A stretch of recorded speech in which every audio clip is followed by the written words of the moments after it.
नमस्कार दोस्तों, मैं Sandeep Sharma ESP Einstein science planet से। आज हम NCERT क्यूरियोसिटी क्लास 7 का चैप्टर नंबर 9 करने जा रहे हैं। ऑलरेडी इससे पहले के सभी चैप्टर्स प्लेलिस्ट में मिल जाएंगे आपको, या फिर right hand side upper most corner में मिल जाएंगे। ये सीरीज़ है इन डेप्थ एक्सप्लेनेशन सीरीज़। पूरी गहराई में चलेंगे, साइंस को फील करेंगे, मज़ा आएगा। लेकिन कोई बच्चा जल्दी में है या फिर चाह रहा है कि चैप्टर को रिवाइज कर लूँ, सर थोड़ा जल्दी करा दो, तो वो बच्चा तुरंत अभी स्विच ऑफ कर जाइए। मेरी एक दूसरी प्लेलिस्ट है जहाँ पूरी बुक ऑलरेडी एडिड है। आधा घंटा पूरा चैप्टर, विद इन आधे घंटे में हमने सारे चैप्टर किए हुए हैं। अब वो चेक कर लीजिएगा। तो फिर जो बच्चा जल्दी में रहता है ना, वो वहाँ देख सकता है, और जो साइंस को रियली में फील करना चाहता है वो यहाँ आ जाइए। यहाँ चैप्टर 9 में बता रखा है बेटा, life processes in animal. Life process नाम से समझो एक बार, वो प्रोसेस जो लाइफ को मेंटेन करने के लिए बहुत ज़रूरी है।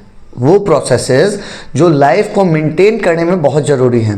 जैसे इस चैप्टर में हम पर्टिकुलर एनिमल्स के बारे में पढ़ेंगे, नेक्स्ट चैप्टर में हम प्लांट्स के बारे में पढ़ेंगे। तो लाइफ प्रोसेस क्या होता है सर? लाइफ प्रोसेस को समझो, वो प्रोसेसेस जो लाइफ को मेंटेन करने के लिए ज़रूरी है। जैसे हम सांस लेते हैं तो वो कौन सा हो गया? रेस्पिरेशन। हम कुछ खा रहे हैं, खाने के बाद वो डाइजेस्ट हो रहा है, तो वो कौन सा सिस्टम हो गया? Digestive system. तो इसी तरह से हम डाइजेस्टिव सिस्टम, रेस्पिरेशन सिस्टम, ये दोनों हम डिटेल में पढ़ेंगे इस चैप्टर में। आगे फिर हायर क्लासेस में हम सर्कुलेशन सिस्टम के बारे में पढ़ेंगे, एक्सक्रीशन सिस्टम के बारे में पढ़ेंगे। सर्कुलेशन वो है बेटा जिसमें पूरी बॉडी में ऑक्सीजन, कार्बन डाइऑक्साइड, न्यूट्रिएंट्स कैसे सर्कुलेट होते हैं with the help of heart and all. Excretion system में पढ़ेंगे हम कैसे हमारी बॉडी के वेस्ट मटेरियल किडनी वगैरह का यूज़ करते हुए हमारी बॉडी से आउट चला जाता है, वहाँ हम एक्सक्रीशन सिस्टम पढ़ेंगे। लेकिन आज के इस चैप्टर में बेसिकली हम दो सिस्टम पढ़ेंगे। First one is digestive system, second is respiration system, कैसे हम सांस लेते हैं। तो let us start with the life process in animals. यहाँ एक बहुत प्यारी लाइन ऐड की है बेटा। एक पुरानी बुक है थिरुकुरलम, 942 वर्स है उसका। उसमें क्या बता रखा है? If your food is fully digested before you eat again, जब आप दोबारा खाओ उससे पहले का फूड अगर पूरी तरह डाइजेस्ट हो गया है, you would not need medicine for pain. आपको कभी पेन के लिए दवाइयों की ज़रूरत ही नहीं पड़ेगी। मीन्स कहने का मतलब ये है बेटा, आप तभी खाना खाओ जब पिछला खाना जो मॉर्निंग में मैंने ब्रेकफास्ट किया था वो अगर हजम हो गया है, तभी आपको लंच करना चाहिए, या फिर डिनर तब करना चाहिए अगर आपका लंच अच्छे से डाइजेस्ट हो गया है। मीन्स इन शॉर्ट कहें तो digestive system is very much important for life processes. इसीलिए सबसे पहले उसने डाइजेस्टिव सिस्टम को इंट्रोड्यूस किया है। In the grade 6 science text book curiosity chapter living creatures exploring there characteristics, जब क्लास 6 में हमने लिविंग क्रिएचर्स के बारे में पढ़ा था, जो चीज़ें जिंदा है उनके बारे में पढ़ा था, हमने देखा कुछ प्रोसेस बहुत एसेंशियल हैं for the survival of living beings, like nutrition, respiration, excretion and reproduction. ये कुछ प्रोसेस के नाम बताए। जैसे न्यूट्रिशन मीन्स जो मैं न्यूट्रिएंट्स खा रहा हूँ उसको ईजिली डाइजेस्ट कर पाऊँ, in short digestive system. Respiration जो हम सांस ले रहे हैं वो ऑक्सीजन मैंने अंदर ली, कार्बन डाइऑक्साइड बाहर निकाली, बीच में वो ऑक्सीजन क्या कर रही है? अंदर जाके पूरे जो मैंने फूड खाया है उसको डिकम्पोज करने में हेल्प कर रही है, उसको एनर्जी में कन्वर्ट करने में हेल्प कर रही है।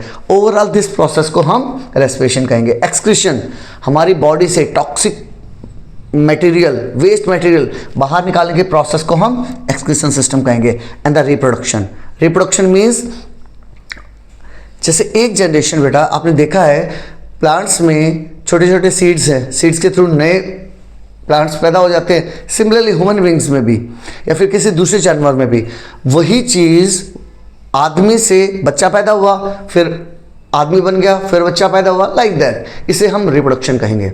These are collectively called life processes. इन सब प्रोसेस को मिला के हमने कहा these are known as life processes. इस चैप्टर में हम पढ़ेंगे न्यूट्रिशन के बारे में, मीन्स डाइजेस्टिव सिस्टम के बारे में, एंड रेस्पिरेशन के बारे में डिटेल में।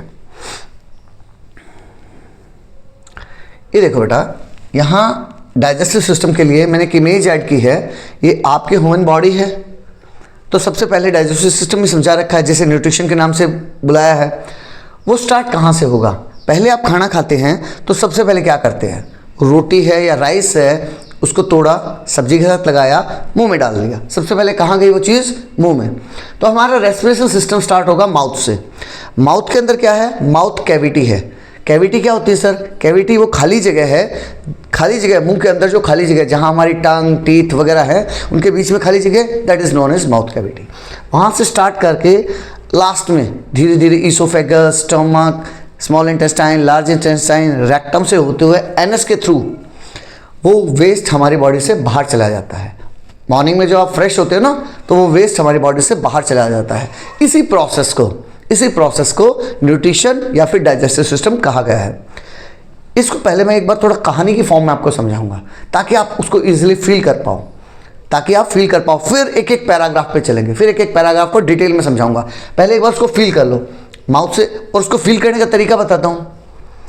आप अपने आप को ऐसे फील करो कि आप खुद वो रोटी का टुकड़ा हो, और आप कैसे कैसे कैसे एलिमेंट्री कैनल के थ्रू, एलिमेंट्री कैनल मीन्स ये पूरी pipe, it's a kind of pipe type है, अंदर में खोखली जगह है जिसमें से आप खुद ट्रैवल कर रहे हो। एक बार आप अपने आप को वही चीज़ महसूस करो कि मैं खुद एक रोटी का टुकड़ा हूँ, फिर आपको फीलिंग आएगी, साइंस की फीलिंग आएगी। वो मैं समझाता हूँ कैसे। मान लिया मैंने आपका एक पीस तोड़ा, मुंह में डाल दिया, आप कहाँ चले गए? आप मुंह के अंदर। तो मुंह के अंदर बेटा क्या होगा? दो चीज़ें आपके पास आएंगी। क्या? जैसे मैंने आपको मुंह में लिया, जीभ आपको दांतों के नीचे लेके चली गई, दांत के नीचे लेके चलेगी। दांत क्या करेंगे? आपको मैकेनिकली चर्न करेंगे, मीन्स मैकेनिकली छोटे छोटे पार्ट्स में तोड़ देंगे, ठीक है। और जब मैकेनिकली चर्न कर रहे हैं, छोटे छोटे पार्ट्स में तोड़ रहे हैं, आपको इजीली ब्रेक डाउन करने के लिए, छोटे छोटे पार्ट्स में तोड़ने के लिए आपको तोड़ दिया। इसीलिए कहा जाता है 32 टाइम्स चर्न करना चाहिए, 32 टाइम्स आपको चू करना चाहिए, चबाना चाहिए, ठीक है। आपको चबा लिया, चबाने के बाद फिर यहाँ हमारे बेटा माउथ के अंदर से, माउथ की कैविटी में सलेवरी ग्लैंड होती हैं, वहाँ से सलाइवा आएगा, जिसे हम सिंपल भाषा में थूक बोलते हैं। वो थूक आके आपके उस खाने के साथ मिक्स हो गया, यानी आपके साथ मिक्स हो गया, उस रोटी के टुकड़े में मिक्स हो गया। अब आपका क्या हुआ? जब रोटी के टुकड़े पे थूक मिक्स हुआ है, थूक किस लिए मिक्स हुआ है? ताकि आप सॉफ्ट हो जाओ। तोड़ तो पहले ही दिया है, किसने तोड़ा? दांतों ने। उसके ऊपर थूक आके मिल गया। थूक आने से क्या हुआ बेटा? आप सॉफ्ट हो गए हैं, सॉफ्ट होके एक ऐसे गोला सा बन गए। इस गोले को क्या कहेंगे? इस गोले को हम कहेंगे बोलस। एक स्पेशल नाम दिया गया है, बोलस। तो बोलस अब भी मेरे माउथ कैविटी, यहाँ माउथ कैविटी में था, वहाँ से अब बोलस कहाँ एंटर किया? बोलस एंटर किया ईसोफेगस में। इसे बेटा हम ईसोफेगस बोलते हैं।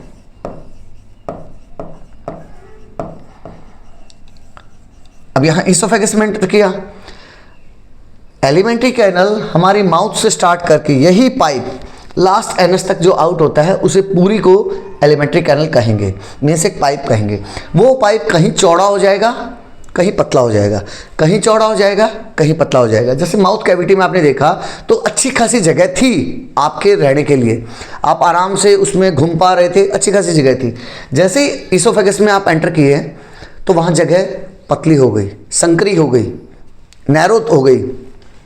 तो यहाँ से आप धीरे धीरे धीरे धीरे नीचे जाएंगे। धीरे धीरे क्यों जाएंगे? जो हमारे फूड पाइप के मसल्स है ना बेटा, मसल्स, वो आपको पेरिस्टालिसिस मूवमेंट के थ्रू, पेरिस्टालिसिस मूवमेंट क्या है बेटा? कि ऊपर की चीज जुप से नीचे ना गिर जाए। पूरी एलिमेंट्री कैनल में ऐसे ही चलना है, धीरे धीरे धीरे धीरे धीरे धीरे, इस टाइप से। जुप से आप नीचे स्टमक में नहीं जा पाएंगे, आप रगड़ते हुए जाएंगे, जिसे हम पेरिस्टालिसिस मोमेंट कहते हैं। वो कैसे होगा? क्योंकि जो हमारी फूड पाइप है ना बेटा, उसकी वॉल्स मसल्स की बनी हुई हैं, जो आपको टाइट ढीला इस टाइप से धीरे धीरे करके नीचे ले जाएंगी। कहाँ लेके जाएंगी? स्टमक में। कहाँ लेके जाएंगी? स्टमक में। यहाँ दिखा रखा है स्टमक, जैसे हम नॉर्मल भाषा में पेट बोल देते हैं। जैसे ही आप स्टमक में एंटर करेंगे, तो जैसे आप लोग कभी 5 स्टार में गए हैं, 5 स्टार में जाते हैं ना, तो वहाँ रिसेप्शनिस्ट वगैरह खड़ी रहती हैं, आपके ऊपर एंटर करते ही आपके ऊपर सेंट छिड़क देंगी।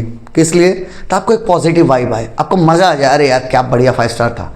इसी तरह से जैसे ही आप स्टमक में एंटर करेंगे, स्टमक में एंटर करते ही आपके ऊपर एसिड छिड़क दिया जाएगा, हाइड्रोक्लोरिक एसिड। एसिड के कुछ छींटे मार दिए जाएंगे, किस लिए? ताकि गलती से अगर आपके साथ आप बोलस हो, आप रियल खाना हो, आपके साथ अगर कोई बैक्टीरिया एंटर करना चाह रहा है, उस बैक्टीरिया को वही मार दिया जाए। आपके ऊपर एसिड छिड़क दिया, अब एसिड छिड़कने के बाद आप बैक्टीरिया फ्री हो गए। अब वो धीरे धीरे स्टमक में पहुंच गए। स्टमक में क्या होगा? हाइड्रोक्लोरिक एसिड आपके ऊपर छिड़क दिया, प्लस डाइजेस्टिव जूस डाले जाएंगे आपके ऊपर, ताकि आपको चबाया जाए अच्छे से। यहाँ पे फिर से मैकेनिकल चर्निंग होगी। मैकेनिकल चर्निंग मीन्स जैसे मिक्सी में घुमाती है ना मम्मी, कोई भी चीज़ को तोड़ना है तो मम्मी मिक्सी में घुमाती है। सिमिलरली यहाँ स्टमक की मसल्स भी एक बार कॉन्ट्रैक्ट होंगी, फिर रिलैक्स होंगी, कॉन्ट्रैक्ट होंगी, रिलैक्स होंगी, कॉन्ट्रैक्ट होंगी, रिलैक्स होंगी। इससे होगा क्या?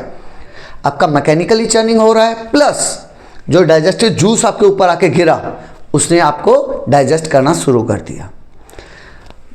जो आपने जो चीज़ें खाई थी, जैसे मुंह में कार्बोहाइड्रेट का डाइजेशन मुंह से स्टार्ट हो जाएगा, कार्बोहाइड्रेट का डाइजेशन माउथ में ही स्टार्ट हो जाएगा, और प्रोटीन का डाइजेशन स्टमक में स्टार्ट हो जाएगा। प्रोटीन कहाँ डाइजेशन स्टार्ट होगा? स्टमक में। ठीक है, स्टमक में सर इतना सारा जब एसिड है, इतना सारा एसिड है, तो स्टमक की अंदर वाली जो स्किन है वो जल नहीं जाती क्या? उसके लिए म्यूकस है, उसके लिए स्टमक की इनर लाइनिंग में म्यूकस लगा हुआ है। म्यूकस क्या होता है? जेली टाइप सब्सटेंस है बेटा। नॉर्मल जैसे हमारी नाक बहती है ना, नाक के अंदर जो लिक्विड है, या फिर कान के अंदर जो लिक्विड है, कान के अंदर भी थोड़ा आपने देखा हो ना, ग्रीस टाइप की चीज़ रहती है। अगर कान में उंगली करके निकालेंगे तो ग्रीस टाइप लगेगा, या फिर नाक में से बच्चों की नाक बहती है, बेसिकली वो म्यूकस ही है। उनका क्या पर्पस है? नाक में और कान के अंदर बाल रहेंगे, छोटे छोटे हेयर्स हैं। वो हेयर इसलिए बेटा ताकि डस्ट पार्टिकल या फिर कोई धुएं धाएं का पार्टिकल है वो अंदर जाए तो उसको रोक ले। पहले तो बाल उसको रोकने की कोशिश करेंगे, अगर बाल के थ्रू भी वो क्रॉस कर रहा है तो अंदर में म्यूकस चिपका हुआ है, यहाँ वो उस डस्ट पार्टिकल को अपने साथ चिपका लेगा। फिर आप जब नाक वगैरह साफ करेंगे तो उससे फिर वो बाहर चला जाएगा, अंदर नहीं जा पाएगा, रेस्पिरेशन सिस्टम में एंटर नहीं कर पाएगा। इस तरह से स्टमक में कुछ डाइजेशन हुआ, वहाँ से डाइजेशन होने के बाद, स्टमक से डाइजेशन होने के बाद वो यहाँ से ये जो कॉइल टाइप पड़ा हुआ दिख रहे हैं, ये एक कॉइल टाइप यहाँ से लेके और इसके अंदर वाला पोर्शन, इसे बोलते हैं स्मॉल इंटेस्टाइन। स्मॉल इंटेस्टाइन बहुत स्मॉल है, सिर्फ 6.5 मीटर लंबी। आपकी बुक में 6 मीटर दिया हुआ है, 6 मीटर लंबी मान लेते हैं, वो ज़्यादा फर्क पड़ता नहीं है। हर एक आदमी में अलग अलग लेंथ है। आपके बुक में 6 मीटर दिया है तो आप 6 मीटर ही लिखिएगा। 6 मीटर मतलब मीन्स जिस कमरे में आप बैठे हैं ना उसका डबल, इतनी लंबी। और नाम रखा है इसका स्मॉल इंटेस्टाइन। नाम क्या रखा है इसका? Small intestine. यहाँ ये पेनक्रिया यहाँ नहीं दिया है बेटा, पेनक्रिया ये यहाँ है, इसका नाम है स्मॉल इंटेस्टाइन, ये वाली चीज।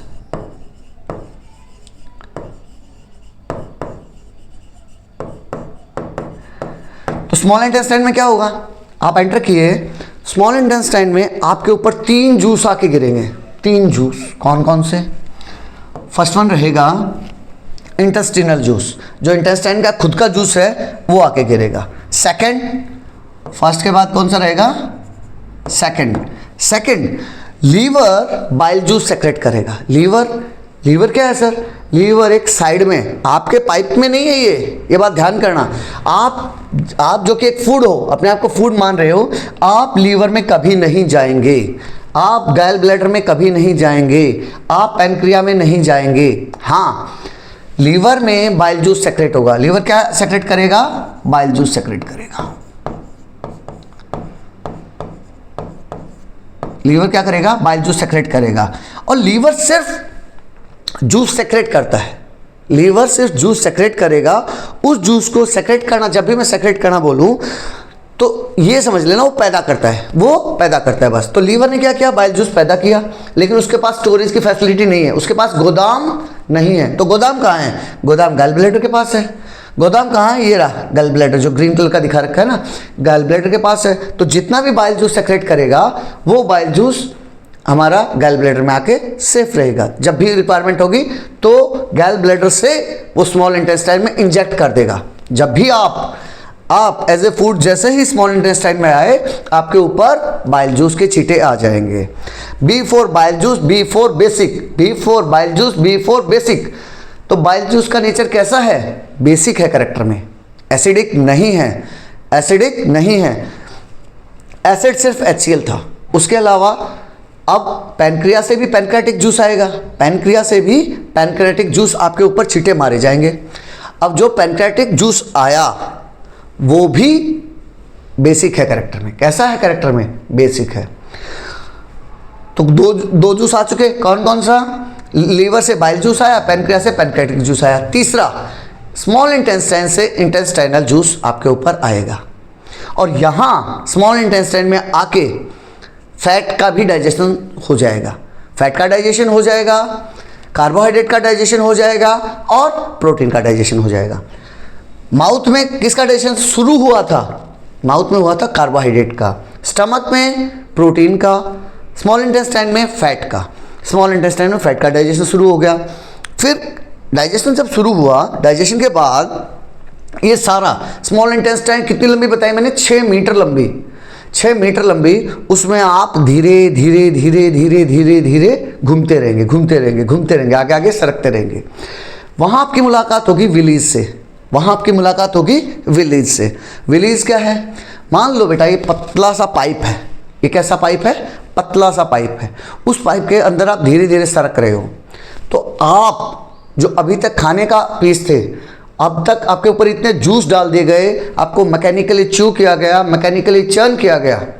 उसके बाद आपकी हालत जो कॉम्प्लेक्स थे, बहुत कॉम्प्लेक्स थे, अब बहुत ही सॉफ्ट हो गए और टूट गए हो।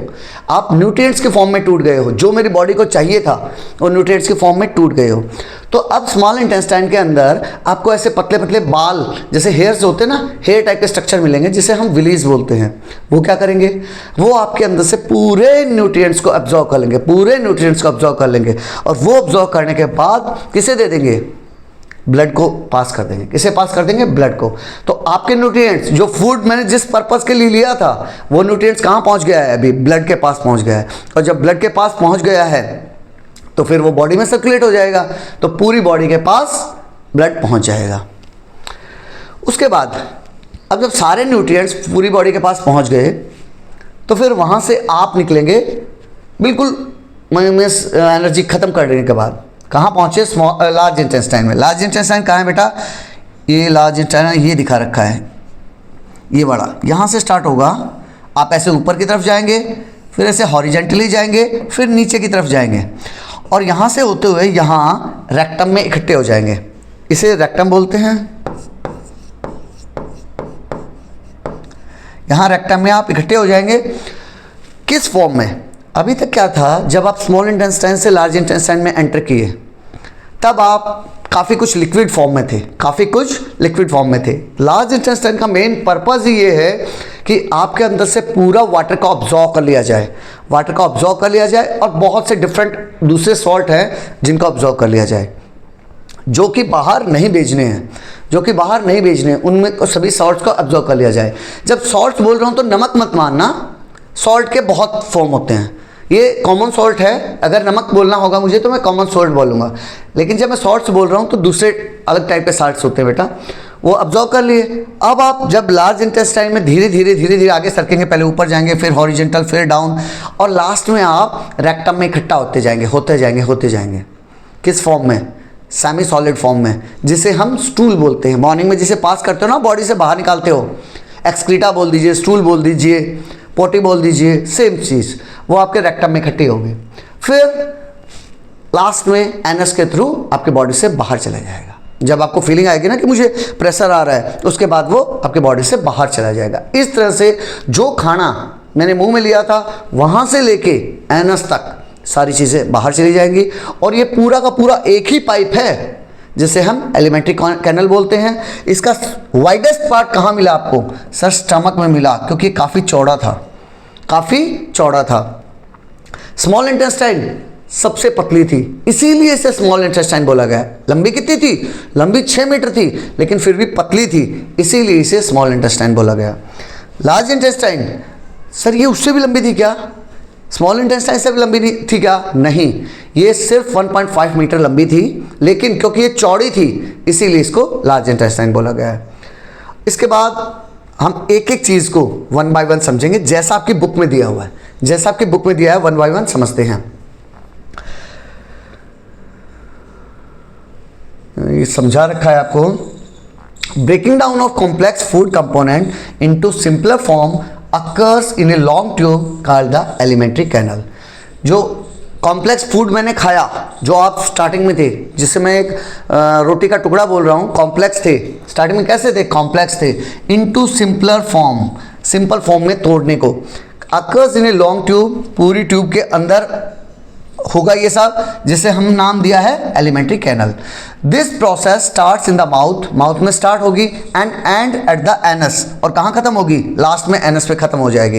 As food moves through this canal, digestive juice secreted, digestive juice secreted means जो पैदा हुए हैं, जो सेक्रेट कर रहे हैं एट डिफरेंट पार्ट्स, अलग अलग पार्ट्स में डाइजेस्टिव जूस मिलेंगे। जैसे माउथ में कौन सा मिला था? सलाइवा। स्टमक में कौन सा मिला था? Digestive juice. लीवर ने कौन सा सेक्रेट किया था? Bile juice. पहले लीवर ने बाइल जूस सेक्रेट किया, गाल ब्लैडर में स्टोर हुआ, और स्मॉल इंटेस्टाइन में आके खाने के ऊपर उसने अटैक किया। पैनक्रिया ने क्या किया? पैनक्रेटिक जूस किया। सिमिलरली स्मॉल इंटेस्टाइन ने क्या किया? इंटेस्टिनल जूस किया। तो ये सारे जूस आपको याद रहना चाहिए। यहाँ हम जूस बोल रहे हैं आपको समझाने के लिए। Basically these are chemicals, these are chemicals. ये मत समझना कि संतरे का जूस, एप्पल का जूस वो है, वो सब नहीं है। These are chemicals.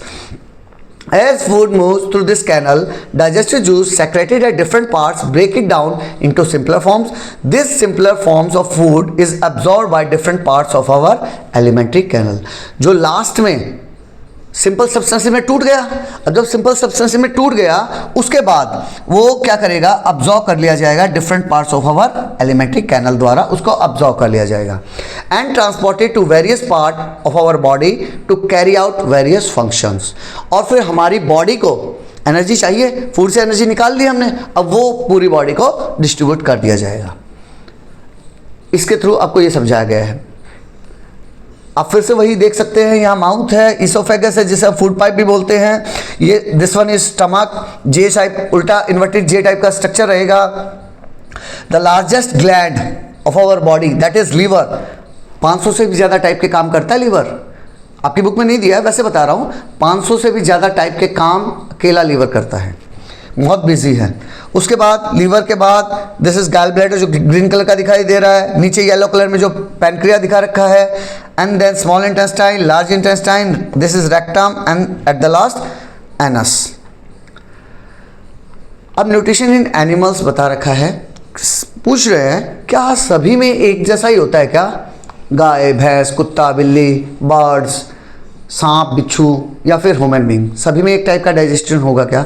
नहीं, सब में एक जैसा नहीं होगा, डिफरेंट टाइप के डाइजेशन होंगे। आपकी बुक में 3 टाइप के डाइजेशन बता रखे हैं। सबसे पहले ह्यूमन बीइंग में बताया है, सेकंड काऊ के केस में बताया है, थर्ड वन इज बर्ड के केस में बताया है। डाइजेशन ह्यूमन बीइंग समझते हैं। तो सबसे पहले क्या हुआ? माउथ में एंटर किया, माउथ में एंटर करने के बाद क्या हुआ? वहाँ मैकेनिकल डाइजेशन हुआ। मैकेनिकल डाइजेशन किसने किया? दांतों ने। दांतों ने क्या किया? आपके जो खाना खाया था उसको मैकेनिकली च्यू किया, मैकेनिकली उसके छोटे छोटे पार्ट में तोड़ दिया। उसके अलावा खाने के ऊपर सलाइवा आके मिला जो उसको केमिकली डिकम्पोज करेगा। दांतों ने उसको मैकेनिकली च्यू किया, सलाइवा उसको केमिकली डिकम्पोज करने में हेल्प करेगा। इस तरह से वो बाइट जो है वो आपकी माउथ में ही सॉफ्ट हो जाएगी, सॉफ्ट होके फिर वो इसोफेगस में जाने के लिए तैयार है। चपाती और rice contain starch which is a type of carbohydrate. Chapati या राइस, जो भी हम मेन बड़ा खाना खा रहे हैं, मीन्स जब भी आप हमारी थाली देखें ना तो आपको पता होना चाहिए, आप जब भी खाना खा रहे हैं ना तो आपको पता होना चाहिए कार्बोहाइड्रेट कौन सा है, प्रोटीन कौन सा है, फैट कौन सा है, फाइबर कौन सा है। ये अलग अलग आपको डिफ्रेंशिएशन आना चाहिए। कैसे? जो भी ज़्यादा क्वांटिटी में खा रहे हो तो आप नोटिस करना मोस्ट ऑफ द चांसेस यही रहेंगे कि वो कार्बोहाइड्रेट है। जैसे रोटी या फिर चावल वगैरह, राइस जो खाते हैं वो कार्बोहाइड्रेट रहेंगे। दाल वगैरह जब भी खा रहे हैं दैट इज विटामिन्स, प्रोटीन्स, वो क्या रहेगा? Pulses are normally proteins. Fruit and vegetable अगर आप खा रहे हैं तो उसमें विटामिन्स एंड मिनरल्स के चांसेस ज़्यादा हैं, विटामिन्स एंड मिनरल के चांसेस ज़्यादा हैं। रोटी के ऊपर घी लगाया आपने, घी लगाया या फिर पूरी बनाई, तेल में पूरी बनाई, वो जो भी घी या तेल है दैट इज़ फैट्स। साथ में मम्मी ने सलाद भी दिया, सलाद जो है दे आर रफेज, वो रफेज हैं, फाइबरस फूड है, हमारे डाइजेशन में हेल्प करते हैं। तो इस टाइप से आपको आइडिया होना चाहिए कि मैं क्या चीज़ खा रहा हूँ और क्या। जैसे अभी उसने रोटी का एग्जाम्पल लिया, तो जब मैंने रोटी ली, मुंह में लिया, तो आपने फील किया होगा रोटी किस चीज़ की बनी है, रोटी कार्ब्स है, बेसिकली कार्बोहाइड्रेट है। तो वही बता रहा है इट कंटेन स्टार्च, कार्बोहाइड्रेट में क्या रहेगा, स्टार्च रहेगा। लेकिन जब मैं उसको 32 टाइम्स चू कर लूँगा, चबा लूँगा, तो आप देखोगे अब स्टार्च टूट गया है। किस में? स्टार्च टूट गया है शुगर में। आपको रोटी में या चावल में मिठास महसूस होगा, मिठास महसूस होगा। क्यों? क्योंकि स्टार्च अब नहीं रहा, स्टार्च अब किस में कन्वर्ट हो गया है, शुगर में कन्वर्ट हो गया है। वहीं यहाँ बता रहा है कि स्टार्च अब शुगर में कन्वर्ट हो गया है। Saliva helps to break down components of food into simpler one. इस तरह से सलाइवा हेल्प करता है। साइंस एंड सोसाइटी में ये बता रखा है बेटा कि आप अपने दांत वगैरह, मुंह वगैरह को साफ करते रहिए। दिन में 2 बार मुंह को, टंग को ब्रश कीजिए। जब भी खाना खाते हैं कुल्ला कीजिए, अच्छे से माउथ रिंस कीजिए। इस तरह से आप मतलब हेल्दी रह सकते हैं। अब यहाँ एक इन्वेस्टिगेशन बताया उसने। इन्वेस्टिगेशन क्या किया उसने, 2 पार्ट लिए, मीन्स 2 बार की बात कर रहा है। जैसे एक बार मैं सीधा चपाती ले ली, राइस ले लीजिए आप, यहाँ शायद राइस ही लिया है, यहाँ उसने क्या, हाँ बॉयल राइस लिया है, बॉयल राइस लिया है। फर्स्ट में क्या लिया उसने, बॉयल राइस लिया। सेकंड में च्यूड बॉयल्ड राइस। इसमें क्या फ़र्क रहा, चबाया हुआ बॉयल्ड राइस है। मीन्स पहले बॉयल्ड राइस है, तो बॉयल्ड राइस में क्या मैंने बताया था, बॉयल्ड राइस क्या है, बेसिकली कार्ब्स है। कार्ब्स में क्या होगा, स्टार्च होगा। तो बॉयल्ड राइस में क्या होगा सर, स्टार्च होगा। और अगर मैं उसको अच्छे से च्यू कर लूँगा, चबा लूँगा, चबाने के बाद वो चीज़ क्या बन जाएगी, starch will convert into sugar. तो मैं अब ये क्या बन गया है, ये शुगर बन गया है। यहाँ तक समझ आ गया, ये स्टार्च है, ये शुगर है। इसका इनिशियल कलर कैसा होगा, नॉर्मल वाइट होगा, इसका भी नॉर्मल वाइट ही होगा, कोई दिक्कत नहीं। इसका भी वाइट है, इसका भी वाइट है। Final colour after adding iodine, उसने आयोडीन ऐड किया है। स्टार्च के ऊपर जब आयोडीन टेस्ट करेंगे, आपको याद होगा क्लास 6 से करते आ रहे हैं, और इस टेस्ट को पक्का याद कर लीजिए। आयोडीन टेस्ट बार बार आएगा। जहाँ भी आपको स्टार्च का डाउट लगे, स्टार्च टेस्ट करना है कि इसमें स्टार्च हो सकता है क्या, उसके ऊपर थोड़ा सा आयोडीन डाल दो। अगर उसमें स्टार्च होगा, अगर उस सब्सटेंस में स्टार्च होगा, तो वो आयोडीन क्या करेगा बेटा, कलर चेंज कर लेगा। और किस कलर का हो जाएगा, ब्लू ब्लैक कलर का हो जाएगा, डार्क ब्लू ब्लैक कलर में कन्वर्ट हो जाएगा। तो ये प्रेजेंस आपकी कंफर्म कर देगा कि हाँ इस चीज़ में स्टार्च था। तो जैसे हम देख रहे हैं बॉयल्ड राइस में स्टार्च था, हमें लग रहा था कि स्टार्च है, तो हम क्या करेंगे, उसके ऊपर आयोडीन मैंने ऐड किया। आयोडीन ऐड किया। आयोडीन क्या होता है सर, आयोडीन आपने हर बच्चे ने लगभग यूज़ किया होगा, केमिस्ट्री लैब में नहीं, मैं रियल लाइफ की बता रहा हूँ।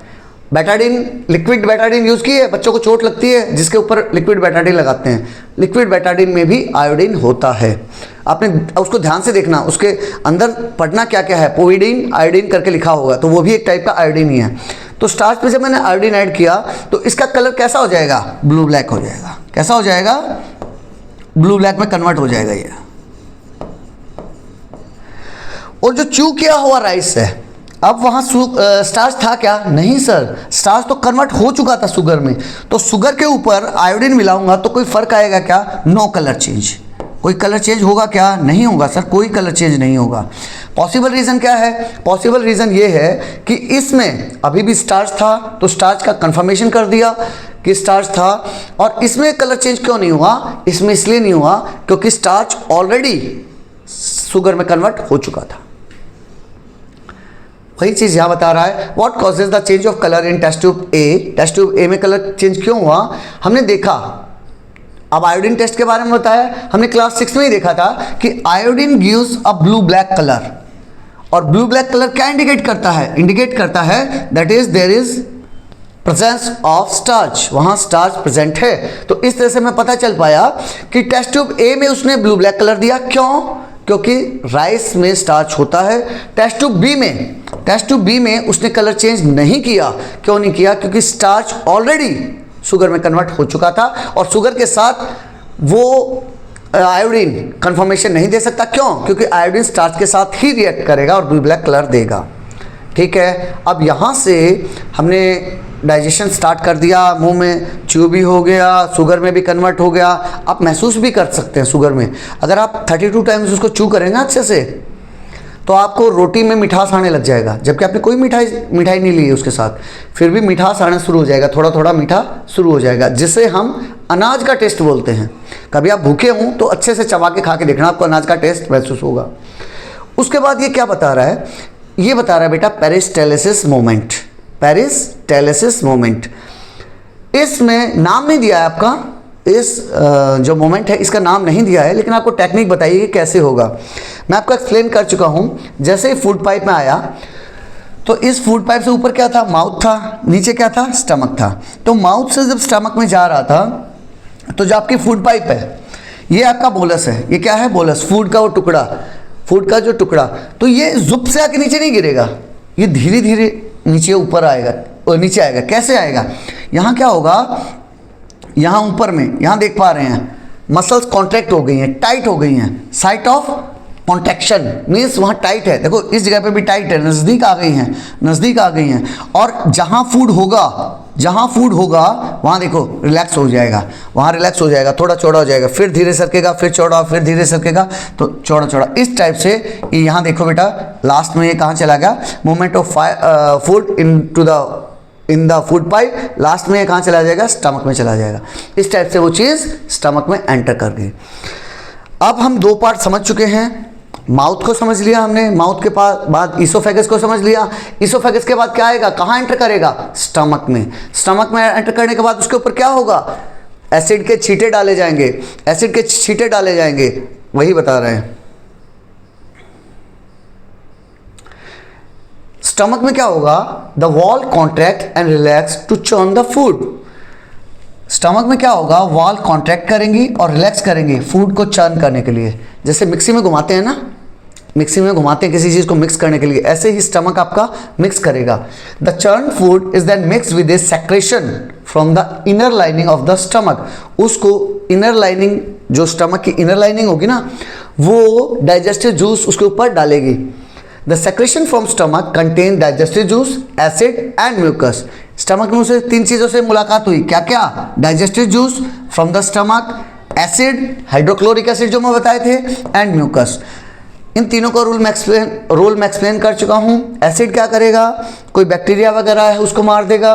म्यूकस क्या करेगा? एसिड से स्टमक की इनर लाइनिंग को बचा के रखेगा। और डाइजेस्टिव जूस उसको डाइजेशन हेल्प करेगा, डाइजेशन में स्पेशली प्रोटीन को हेल्प करेगा डाइजेशन स्टार्ट करने के लिए। The digestive juice of the stomach break down proteins present in the food. Food के अंदर जो जो प्रोटीन होंगे वहाँ उसके डाइजेशन में हेल्प करेगा इनटू सिंपलर कंपोनेंट्स, छोटे छोटे पार्ट्स में। अभी हमें पता कैसे चला? यहाँ फैसिनेटिंग फैक्ट्स में बता रहा है कि हमें पता कैसे चला कि स्टमक भी चर्न करता है, स्टमक भी चर्न करता है मिक्सी टाइप से। तो यहाँ क्या हुआ बेटा, एक एलेक्सिस सेंट मार्टिन्स नाम के बंदा था, उसको यहाँ गोली लग गई, शॉटगन वाउंड था, गोली लगी। तो एक डॉक्टर थे विलियम बीमाउंट, उन्होंने क्या किया, वो उनका इलाज कर रहे थे। इलाज होने के बाद भी गलती से उनके पेट में एक छोटा सा छेद रह गया, यहाँ आउटर बॉडी से एक छेद रह गया जहाँ से उसका स्टमक दिखाई पा रहा था, देख पा रहे थे। तो उन्होंने देखा, it was a surprise for him, कि अंदर में चर्निंग चल रही है, अंदर में उसको चर्निंग चल रही है। मीन्स जो स्टमक की वॉल्स हैं वो कॉन्ट्रैक्ट हो रही हैं, रिलैक्स हो रही है, कॉन्ट्रैक्ट हो रही है, रिलैक्स हो रही है। जब भी उसको डाइजेशन करना है, जब भी स्टमक को डाइजेशन करना है, वो इस टाइप से मैकेनिकल चर्निंग अंदर चल रही है। उसके बाद हमारा खाना पहुंच गया स्मॉल इंटेस्टाइन में, माउथ में था, ईसोफेगस में गया, स्टमक में गया, वहाँ से ये देखो स्मॉल इंटेस्टाइन को उसने लंबा करके दिखा दिया, लंबा करके दिखाया आपको फील कराने के लिए कितनी लंबी है। अदरवाइज जैसा आप लोग तार का बंडल फोल्ड कर देते हैं, इसी टाइप से तार के बंडल टाइप से फोल्ड करके और आपके पेट के अंदर, क्योंकि बहुत ही फ्लेक्सिबल है, मसल्स की बनी हुई है, आपके पेट के अंदर उसे ठूस रखा है एक टाइप से, वो ऐसे ऐसे घूमते रहो, उसके अंदर अंदर घूमते रहो। वो फ्लेक्सिबल क्यों है? फ्लेक्सिबल क्यों है स्मॉल इंटेस्टाइन? क्योंकि इन केस ऑफ वीमेन, अगर औरतों में, फीमेल के केस में, जब बच्चा बड़ा होगा, यूट्रस बड़ा होगा, तो स्मॉल इंटेस्टाइन को जगह देनी पड़ेगी, स्मॉल इंटेस्टाइन को जगह देनी पड़ेगी। और इधर उधर लेफ्ट राइट, आपने देखा होगा लेडीज़ का पेट भी बड़ा हो जाता है जब वो प्रेग्नेंट होती हैं तब, तो उस टाइम में काफ़ी जगह चाहिए होती है। यूट्रस का साइज बहुत बड़ा हो जाता है। यूट्रस मीन्स बच्चेदानी, हिंदी में क्या बोलते हैं बेटा, बच्चेदानी, जहाँ बच्चा डेवलप कर रहा है, तो उसका साइज काफ़ी बड़ा हो जाता है। तो उस साइज को अकोमोडेट करने के लिए स्मॉल इंटेस्टाइन को काफ़ी जगह देनी पड़ती है, इसलिए काफ़ी फ्लेक्सिबल है। इसको कॉयल करके पेट में डाला हुआ है, लंबा दिखा रखा है, ऐसा रियली में नहीं है, आपको फील कराने के लिए। अब देखो स्मॉल इंटेस्टाइन में दो चीज़ें सेक्रेट कर रही है, कौन कौन? एक तो लीवर, लीवर क्या करेगा, बाइल जूस सेक्रेट करेगा, बाइल जूस सेक्रेट करने के बाद गैल ब्लैडर को दे देगा। गैल ब्लैडर क्या करेगा, जब भी खाना आएगा वो स्मॉल इंटेस्टाइन में बाइल जूस को डाल देगा। B for bile, B for basic, उसका करेक्टर कैसा होगा, बाइल जूस का बेसिक होगा। सिमिलरली पैनक्रियाज क्या करेंगे बेटा, पैनक्रियाटिक जूस सेक्रेट करेंगे और खाने में मिक्स कर देंगे, जो कि फिर से डाइजेशन में हेल्प करेगा।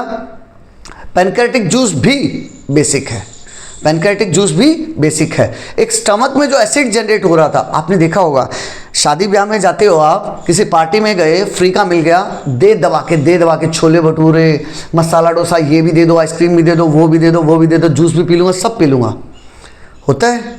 फिर घर आके क्या होता है, मम्मी बहुत ज़्यादा एसिड बन गया पेट में, वो यही एसिड है। कौन सा एसिड है वो? हाइड्रोक्लोरिक एसिड है। उसके लिए आपको क्या करना चाहिए, आपको मल्टीपल टाइप के खाने नहीं खाने चाहिए। इनकेस खाते भी हैं तो साथ में कुछ बेसिक लेना चाहिए। एसिड बन गया है तो बेस का यूज़ करके उसे हम न्यूट्रलाइज कर देंगे। जैसे जो आप दवाई की फॉर्म में इनो लेते हैं, वो भी तो एक बेसिक है ना। तो एसिड के ऊपर हमने क्या डाला, बेसिक। एसिड और बेस मिलके क्या हो गया, न्यूट्रलाइज हो गया। आपका जो एसिडिटी वाला दर्द था वो खत्म हो जाएगा।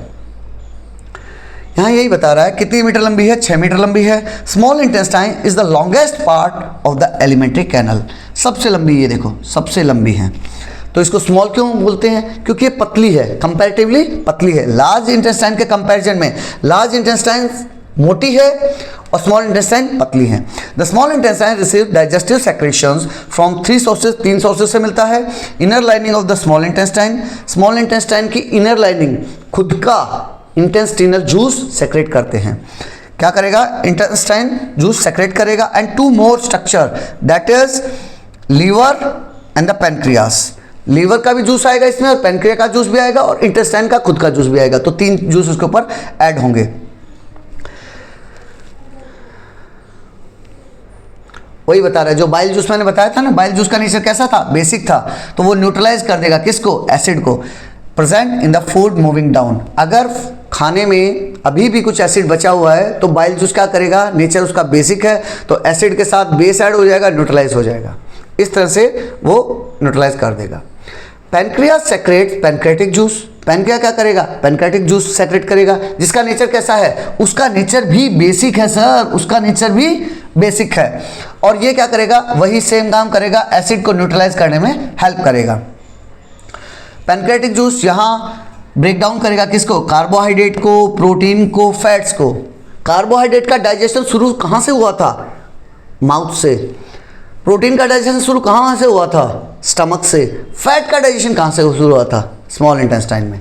The digestive juice secreted by the wall of the small intestine further breaks down, और आगे तोड़ता जाएगा फैट्स को, प्रोटीन को and partially digested carbohydrate into simpler form. इसके बाद क्या हो गया, the digestive nutrients pass on from the small intestine.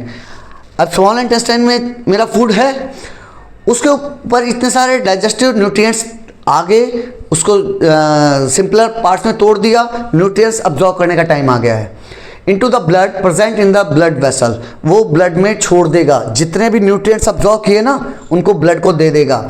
Found in the wall of the small intestine, small intestine के अंदर ये बहुत सारी विलीज हैं। This process is called absorption of nutrients.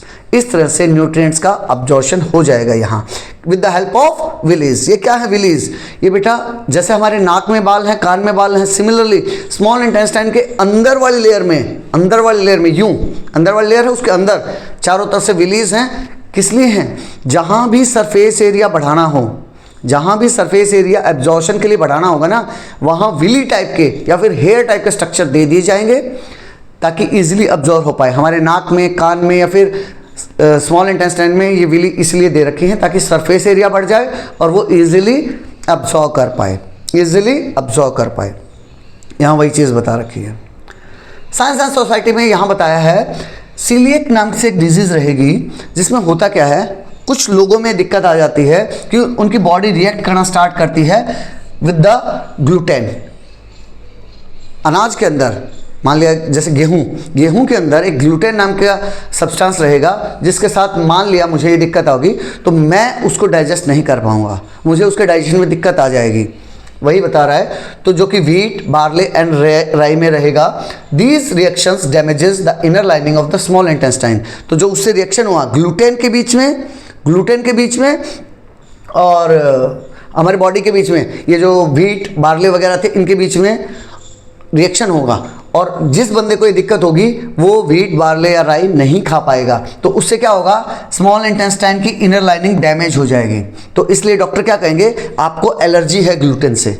आपके आस पड़ोस में कोई ना कोई रहा होगा, आप नहीं जानते अलग बात है, आपके आस पड़ोस में कोई होगा जिसको ग्लूटेन से एलर्जी रहेगी, तो वो क्या करेगा, वो वीट की बजाय, बार्ले की बजाय मिलेट्स पे शिफ्ट कर जाएगा। बाजरा, समा, इन सब चीज़ों पे शिफ्ट कर जाएगा। जो छोटे जवार, ये बता रखा है, जवार, बाजरा, रागी, उन सब पे शिफ्ट कर जाएगा, उन्हीं के थ्रू खाएगा, because they are gluten free. यहाँ आपको इंपॉर्टेंस ऑफ मिलेट्स बता रहे हैं। मिलेट्स का मतलब क्या होता है, छोटे छोटे दाने, वो अनाज जो छोटे छोटे दानों से बना है, जैसे जवार, बाजरा या फिर रागी। अब यहाँ से स्मॉल इंटेस्टाइन से बाहर निकला तो वो काफ़ी लिक्विड फॉर्म में था। जो भी वेस्ट प्रोडक्ट था ना, वो काफ़ी लिक्विड फॉर्म में था। अब लिक्विड फॉर्म को एज इट इज़ पास करना नहीं चाहिए। बॉडी क्या चाह रही है, मैं क्यों पानी को वेस्ट करूं, तो इसलिए क्या करते हैं, उसको लार्ज इंटेस्टाइन में एंटर करा दिया। अब लार्ज इंटेस्टाइन में क्या होगा, उसमें से बहुत सारा पानी और डिफरेंट टाइप से सॉल्ट को अब्जॉर्ब कर लिया जाएगा। लार्ज इंटेस्टाइन यही काम करेगा। लार्ज इंटेस्टाइन में एंट्री इसीलिए करता है ताकि वो उसको अब्जॉर्ब कर ले। अब जब पानी भी अब्जॉर्ब हो गया, सॉल्ट भी अब्जॉर्ब हो गया, तो उसके अंदर क्या बचेगा, सेमी सॉलिड टाइप का लिक्विड बचेगा, जिसे हम स्टूल बोलते हैं, जो मॉर्निंग में आप बॉडी से बाहर निकाल देते हैं।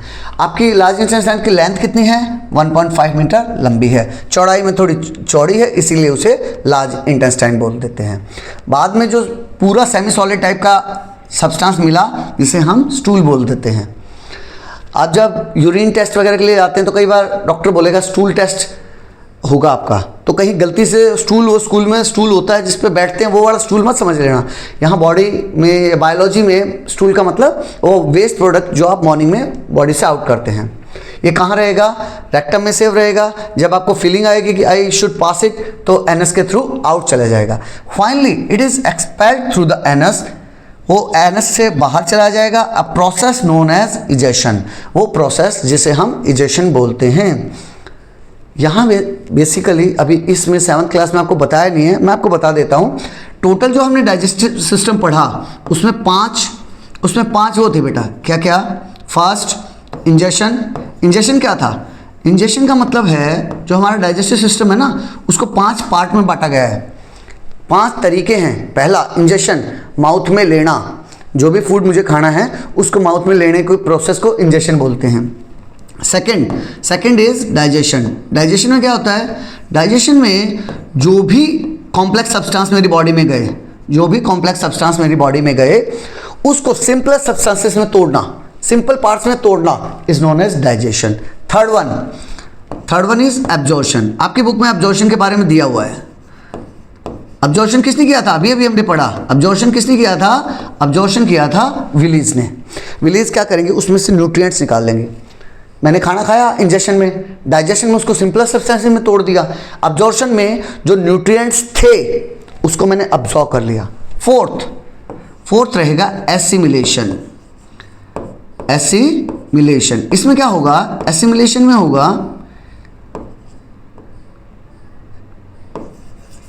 में क्या होगा बेटा, जो न्यूट्रिएंट्स ब्लड के पास पहुंच गए, अब वही न्यूट्रिएंट्स पूरे बॉडी पार्ट में डिस्ट्रीब्यूट हो जाएंगे और जहां जहां एनर्जी चाहिए वहां उसको एनर्जी मिल जाएगी। इसे बोलते हैं एसिमिलेशन।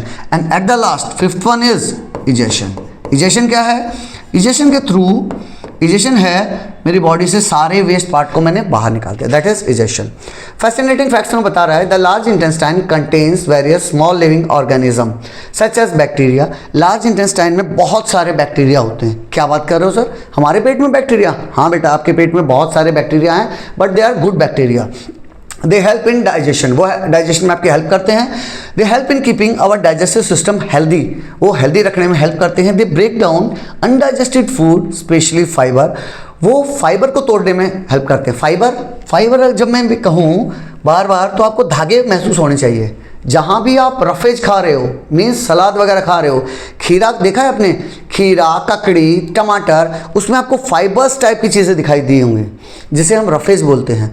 तो जब भी आप खीरा वगैरह खाते हैं ना, तो इसमें क्या होता है, undigested food specially fibre and produce essential nutrients, तो वो फाइबर को अब्जॉर्ब करने में हेल्प करता है और एसेंशियल न्यूट्रिएंट्स में तोड़ देता है। Fibre rich food and specially fermented food, fibre rich food जैसे मैं सलाद की बात कर रहा हूँ, plus fermented food. Fermented food means जिसमें फर्मेंटेशन हुआ है, जैसे कर्ड, दही, बटर मिल्क, छाछ, श्रीखंड, कांजी, पिकल, गंधरक एंड पोयता भाट। इनके बारे में आप नहीं जानते होंगे। गंधरक वगैरह बेटा नॉर्दर्न ईस्टर्न स्टेट का फूड है, पोयता भाट वेस्ट बंगाल का, इट्स काइंड ऑफ राइस, वो फूड है। Are good for a healthy digestive system and overall wellbeing.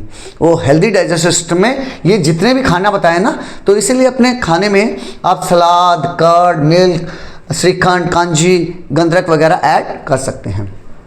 यहाँ साइंस एंड सोसाइटी में बताया बेटा हमारे आयुर्वेदिक सिस्टम के बारे में। आयुर्वेदिक सिस्टम में क्या था, बहुत पहले से हमारे इंडियन सिस्टम में हम डिफरेंट टाइप के स्पाइसेस यूज़ करते थे, जैसे जिंजर, अदरक, ब्लैक पेपर, कमिन, जीरा वगैरह, ये सब ऐड करते थे। इसका फ़ायदा क्या होता था, ये हमें न्यूट्रिशन में बहुत हेल्प करते थे। ये सब मसाले न्यूट्रिशन में बहुत हेल्प करते थे, स्पेशली ये सब जो बता रखा है। नेक्स्ट पूछा है, do all animal digested food the same way as human do. क्या सभी उसी तरह से डाइजेस्ट करते हैं क्या, जैसे अभी हमने ह्यूमन में पढ़ा? नहीं। इसीलिए आपको दो अलग एनिमल्स के बारे में बताया है। First one is cow and second one is bird, जिनका डाइजेस्टिव सिस्टम अलग टाइप का है। जैसे ये देखो, ग्रास ईटिंग एनिमल्स, क्या आप घास खा सकते हो? क्या आप घास खा सकते हो? नहीं खा सकते। अगर खा भी लेंगे, अंदर ले भी गए, तो थोड़ी देर बाद उल्टी आ जाएगी। क्यों? क्योंकि घास के अंदर एक सब्सटेंस होता है जिसे बोलते हैं सेलुलोज। सेलुलोज को ह्यूमन डाइजेस्ट नहीं कर सकता, तो सेलुलोज को सिर्फ फिर गाय, भैंस, बकरी वगैरह कैसे डाइजेस्ट कर लेते हैं? घास ये सब तो खा लेते हैं, क्योंकि उनकी बॉडी में एक अलग सब्सटेंस होता है that is known as rumen, जिसे हम क्या बोलते हैं? रूमेन। ये बड़ा एक अलग सब्सटेंस होता है। इसी रूमेन के नाम पे इन सभी जानवरों को एक अलग कैटेगरी में रखा गया है, जिन्हें बोलते हैं रूमिनेंट्स। रूमेन है उनकी बॉडी में। रूमेन क्या हेल्प करता है? सेलुलोज को डाइजेस्ट करने में हेल्प करता है। कैसे, आइए समझते हैं। क्या करेगा बेटा, गाय आपने देखा होगा, जैसे आप चारा डालोगे फटाफट अंदर डाल लेगी। जैसे आप यार दोस्त लोग बच्चे करते हैं ना, जब थोड़ा सब्सटेंस है, शादी ब्याह में तो आप आराम से खाओगे, पता है, क्योंकि पूरा बफे लगा हुआ है। लेकिन जब एक बच्चा कोई बढ़िया सी चीज़ ले आया, पिज़्ज़ा वगैरह मान लिया गलती से ले आया, तो तुमने देखा होगा सब बच्चे जुप जुप जुप जुप अंदर डाल लेते हैं। सिमिलरली गाय भी, जैसे उसको चारा मिलेगा, जुप जुप जुप अंदर डाल लिया, सारा अंदर डाल लिया। कैसे? थोड़ा थोड़ा चू करेगी और जल्दी जल्दी अंदर डाल देगी, जल्दी। तो वो क्या होगा, माउथ से होते हुए, ईसोफेगस से होते हुए स्टमक में चला जाएगा। फिर जब गाय शांत हो जाएगी, जब चारा खत्म हो जाएगा, तब आराम से एक साइड बैठ जाएगी। एक साइड बैठ के फिर से जो स्टमक में फूड था उसको बाहर निकालेगी, धीरे धीरे धीरे ईसोफेगस से लाते हुए मुंह में लाएगी, मुंह में फिर से च्यू करेगी, मुंह में फिर से च्यू करेगी और फिर वापस अंदर लेके जाएगी, फिर वापस अंदर लेके जाएगी और इस तरह से उसको डाइजेस्ट करेगी। जो दोबारा से मुंह में लाके और च्यू कर रही थी, इस प्रोसेस को बोलते हैं बेटा कडिंग। क्या बोलते हैं? Cudding. This process is known as cudding. तो हुआ क्या, the partially digested food is brought back to the mouth for gradual chewing. पहले उसने फटाफट डाल लिया, उसके बाद वापस से निकाल के लाएगी। जो पार्शियली डाइजेस्टेड फूड है, जो आधा चबाया हुआ फूड है, उसको फिर से मुंह में लेके आती है फॉर ग्रेजुअल च्यूइंग, फिर से च्यू करने के लिए। This process is called rumination. इस प्रोसेस को बोलते हैं रूमिनेशन, और इन जानवरों को बोलते हैं रूमिनेंट्स, और इस ऑर्गन को बोलते हैं rumen. This process is called rumination and these animals are called ruminants. A cow spends about 8 hours a day just chewing the food. एक नॉर्मल गाय की बात कर रहा है जो लगभग 8 घंटे चू करने में लगा देती है. 8 घंटे चू करने में लगा देती है. उसके बाद बताया बेटा यहाँ नेक्स्ट बर्ड के बारे में कि बर्ड कैसे डाइजेस्ट करता है. होता क्या है बेटा, बर्ड के माउथ में, बर्ड भी सेम मुंह से लेता है किसी भी चीज़ को. अब मुंह से लिया उसने, लेने के बाद उसके मुंह में दांत नहीं होते, वो फिर ईसोफेगस से होते हुए स्टमक में जाते हैं. स्टमक के बाद यहाँ एक नया बॉडी पार्ट ऐड कर रखा है, that is known as gizzard. Birds do not have teeth, bird के दांत नहीं होते, but they have a chamber called a gizzard. एक चैम्बर होता है जिसे हम गिजार्ड बोलते हैं, एक अलग है. जैसे हमने गाय के केस में देखा रूमेन था, यहाँ गिजार्ड रहेगा. Food is broken down by the contraction and relaxation of the walls of the gizzard. Gizzard जैसे हमारी बॉडी में स्टमक कर रहा था ना, कॉन्ट्रैक्ट कर रहा था, रिलैक्स कर रहा था, कॉन्ट्रैक्ट कर रहा था, रिलैक्स कर रहा था, सिमिलरली गिजार्ड भी वही काम करेगा. लेकिन मैकेनिकल चर्निंग कैसे होगी, तो ये क्या करेगा, अपने साथ फूड के साथ कुछ पेबल्स को भी लेके आएगा, छोटे छोटे कंकर को भी लेके आएगा. कंकर क्या करेंगे, जब वो कॉन्ट्रैक्शन और रिलैक्सेशन हो रहा होगा तो उस फूड को चर्न कर देंगे. Often with the help of grit, जो स्मॉल स्टोन लेके आया ना, ग्रिट लेके आया, दैट द बर्ड्स फैलो. तो गिजार्ड के अंदर कॉन्ट्रैक्शन और रिलैक्सेशन के थ्रू इजीली उसको डाइजेस्ट करने में, उसको चबाने में, उसको मैकेनिकली तोड़ने में हेल्प करते हैं. इस तरह से हमें ये बताया बेटा कि अलग अलग जो अलग अलग एनिमल्स थे उनका डाइजेस्टिव सिस्टम अलग अलग होता है, अलग अलग डाइजेस्टिव सिस्टम अलग अलग होता है. फिर उसके बाद बता रहा है, क्या तुमने कभी सोचा है कि न्यूट्रिएंट्स अंदर तो चले गए, अंदर चले गए, वो न्यूट्रिएंट्स एनर्जी में कैसे कन्वर्ट होंगे, वो न्यूट्रिएंट्स एनर्जी में कैसे कन्वर्ट होंगे.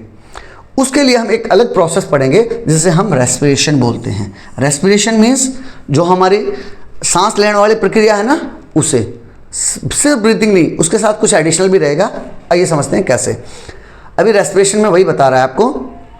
क्लास 6 में लिविंग क्रीचर्स में आपने पढ़ा था, ऑल लिविंग बींग्स रेस्पायर, सभी लिविंग बींग सांस लेते हैं, इंक्लूडिंग ह्यूमन बींग्स, गाय, कुत्ता, बैल, भैंस, सब कुछ. इवन प्लांट्स भी सांस लेते हैं, प्लांट्स भी सांस लेते हैं, रेस्पायर करते हैं, जिस प्रोसेस को बोलते हैं रेस्पायर. अभी रेस्पायर को समझा रहे हैं. सबसे पहले ह्यूमन में समझाएगा. तो उसने एक बहुत बढ़िया क्वेश्चन अराइज किया, क्या जो हम ब्रीदिंग बोलते हैं और रेस्पिरेशन बोलते हैं, क्या वो डिफरेंट है या फिर सेम है? आपको क्या लगता है, ब्रीदिंग और रेस्पिरेशन सेम है या अलग अलग है? ब्रीदिंग का मतलब होता है बेटा सिर्फ सांस लेना, ऑक्सीजन को इनहेल करना, कार्बन डाइऑक्साइड को बाहर निकालना, दिस इज ब्रीदिंग. ब्रीदिंग खत्म, ऑक्सीजन लिया, कार्बन डाइऑक्साइड निकाला, ब्रीदिंग खत्म. लेकिन रेस्पिरेशन उसमें कुछ और भी ऐड करता है. जैसे मैं आपको एक सिंपल से उसमें बता देता हूँ. अगर मैं कहूँ कि रेस्पिरेशन एक अच्छी प्रोसेस है, बहुत अच्छी प्रोसेस है, जो मेरी बॉडी को चाहिए ही चाहिए, तो मैं क्या कहूँगा कि रेस्पिरेशन सिर्फ अकेली ब्रीदिंग नहीं है. रेस्पिरेशन के अंदर में 2 पार्ट आते हैं. रेस्पिरेशन के अंदर में 2 पार्ट आते हैं. क्या? फर्स्ट वन इज ब्रीदिंग,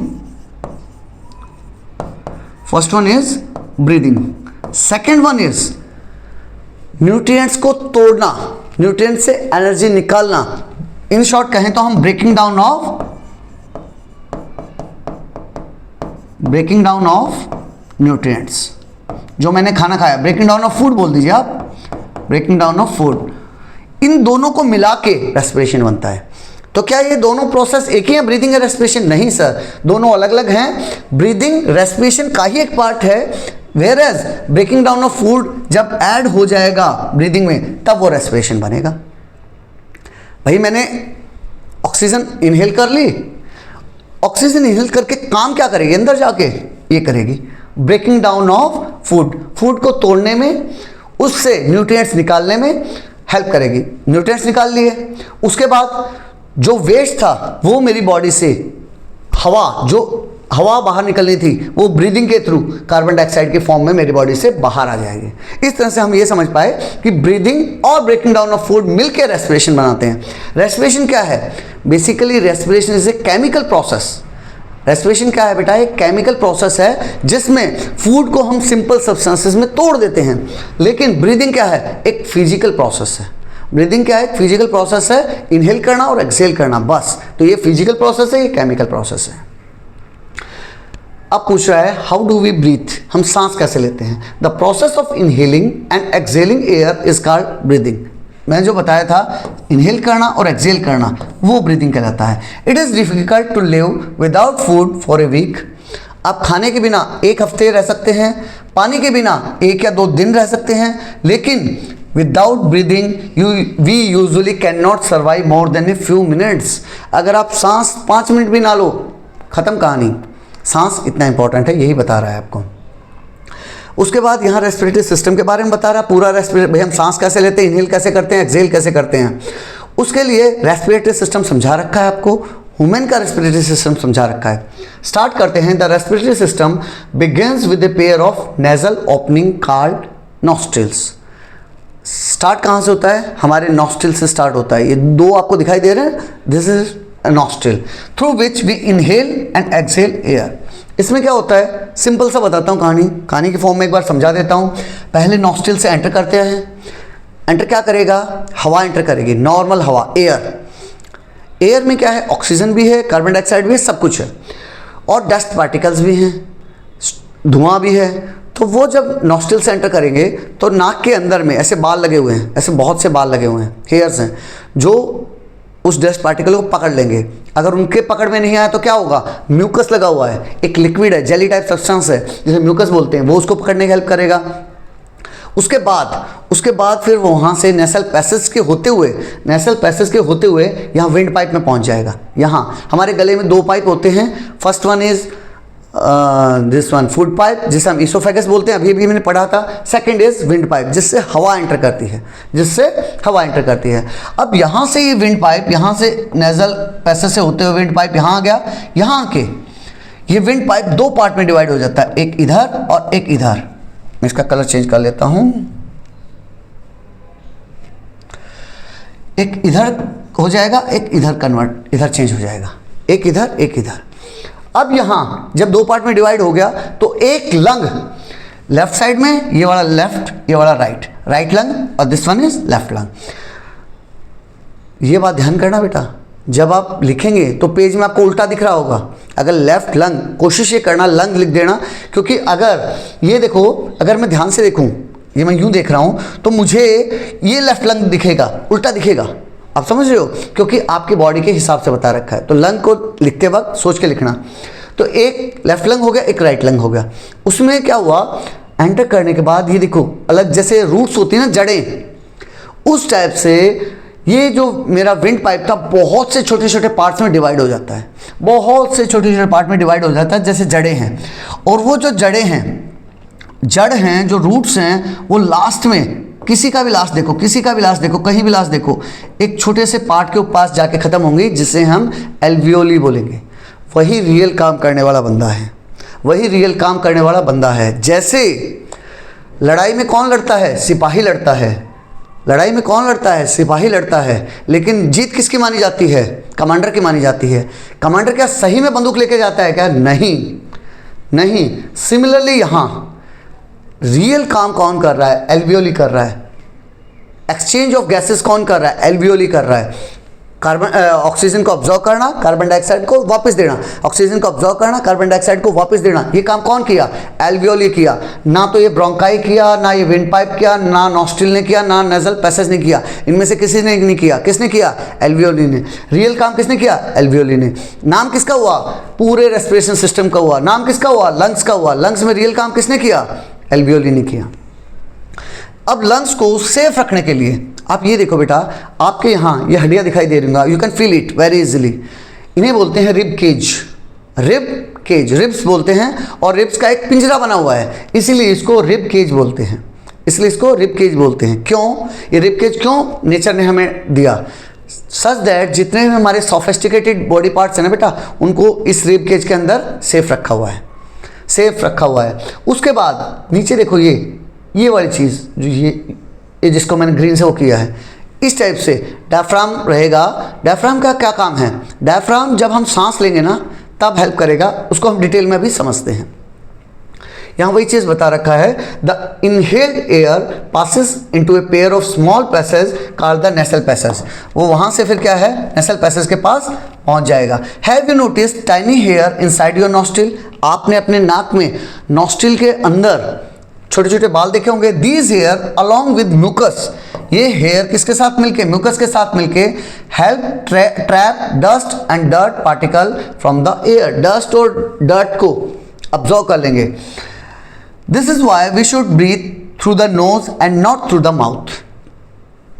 ये वो रीज़न है जिसके कारण बोल रहा है कि आपको नाक से सांस लेना चाहिए, ना कि मुंह से। कुछ बच्चों में एक बुरी आदत होती है, मुंह से सांस लेते हैं।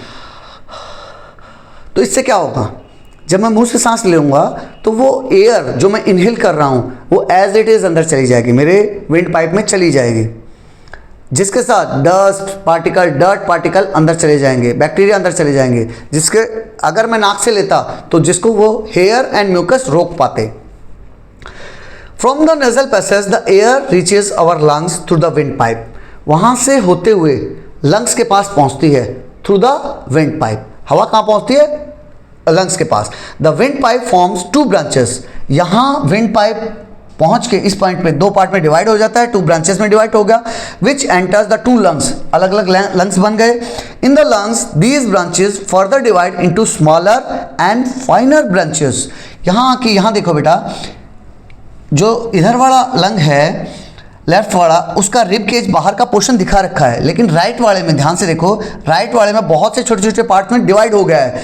These branches further divide into smaller and finer branches that end in small balloon like sacs. इनके लास्ट में बिल्कुल छोटे छोटे बैलून टाइप के सैक मीन्स थैली, बैलून टाइप की छोटी छोटी थैलियाँ लटकी हुई हैं, जिन्हें हम बोलते हैं alveoli. This is the most important. ये रियल काम करने वाला बंदा है, ये सिपाही है फौज का। Our lungs are protected by the rib cage. हमारे लंग्स को रिब केज प्रोटेक्ट करके रखता है ताकि कोई फिजिकल डैमेज ना हो। यहाँ साइंस एंड सोसाइटी में कोविड-19 के टाइम में जब कोविड-19 पेंडेमिक हुआ था तो SARS-CoV-2 नाम से वायरस ने क्या किया बेटा, हमारे रेस्पिरेटरी सिस्टम को बहुत अफेक्ट किया। कोविड-19 के टाइम में SARS-CoV-2 नाम से एक वायरस था, जिससे जो हमारे लंग्स में एंटर कर गया, जिससे हमें बहुत breathing difficulty I and often causing serious lungs problem, जिससे हमारे लंग्स काफ़ी डैमेज हो गए थे। उसके बारे में बताया है। नेक्स्ट बताया है, एक एक्टिविटी 9.2 दी है जिसमें आपको एक मॉडल बनाना सिखाया है। ये मॉडल किस चीज़ का है, मॉडल को एक बार समझ लीजिए। यहाँ ये जो दो बैलून लगा रखे ना, they are working as a lungs. इनको लंग्स टाइप से दिखा रखा है। और जिस बॉटल के अंदर रखा हुआ है, ये बॉटल आपकी रिब केज है। जो नीचे की तरफ ये पिंक कलर का जो दिखा रखा है, this is working as a diaphragm. This is working as a diaphragm. ये विंड पाइप को रिप्रेजेंट कर रही है। यहाँ इसने क्या किया, विंड पाइप को रिप्रेजेंट किया। और ये देखो, विंड पाइप से एयर आई, दो पार्ट में डिवाइड हो गई। दो पार्ट में दो लंग्स हैं, सेम वही जो हमारे रेस्पिरेटरी सिस्टम में पड़ा है, दो लंग्स हैं। यहाँ क्या किया उसने, इसका सेटअप इस टाइप से किया कि बॉटल के अंदर में दो स्ट्रॉ वगैरह लगा के दो बैलून लगा दिए। दो बैलून लगा के फिर नीचे के साइड में एक बैलून टाइप का उससे कवर कर दिया, सच दैट इसके अंदर हवा आने की सिर्फ एक जगह है। कौन सी, ये विंड पाइप। यहाँ से ये यूँ एंटर करेगी, हवा नीचे की तरफ एंटर करेगी। फिर उसने क्या किया बेटा, डायफ्राम को यूँ नीचे की तरफ खींचा। नीचे की तरफ खींचने से क्या होगा, एक सक्शन क्रिएट होगा। और जैसे ही सक्शन क्रिएट होगा तो बाहर से हवा आएगी। जब बाहर से हवा आएगी तो किधर जाएगी, वो यहाँ तक आई, फिर दोनों इधर बैलून में एंटर करेगी और बैलून पूरे फूल जाएंगे। बैलून आपके पूरे फूल जाएंगे। ये दिखा क्या रहा है, इसके थ्रू क्या दिखाने की कोशिश कर रहा है, वो आपको इनहेलेशन की प्रोसेस समझा रहा है। इनहेल करते हैं तब क्या होता है, इनहेल करते हैं जब हम, तो जो मेरा डायफ्राम है वो नीचे की तरफ चला जाता है। देख रहे हो डायफ्राम कहाँ गया, ये देखो कहाँ गया, नीचे की तरफ चला गया। और इसमें दिखा नहीं पाए, इस एक्टिविटी में दिखा नहीं पाए, लेकिन रियलिटी में क्या होता है, रिब केज भी फूल जाता है। यानी ये जो रिब केज दिखा रखा ना, ये वाली चीज़, ये भी बाहर की तरफ ऐसे फूल जाती है, ऐसे छाती चौड़ी होगी।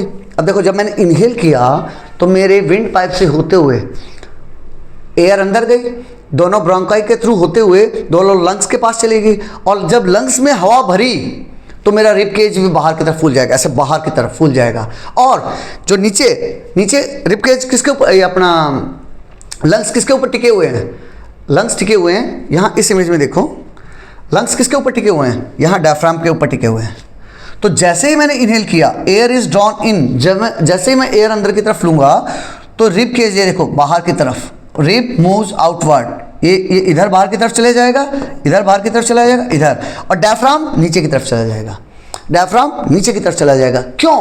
ताकि बैलून को फूलने के लिए जगह मिले, ताकि मेरे लंग्स को फूलने के लिए जगह मिले, और वही यहाँ बता रखा है।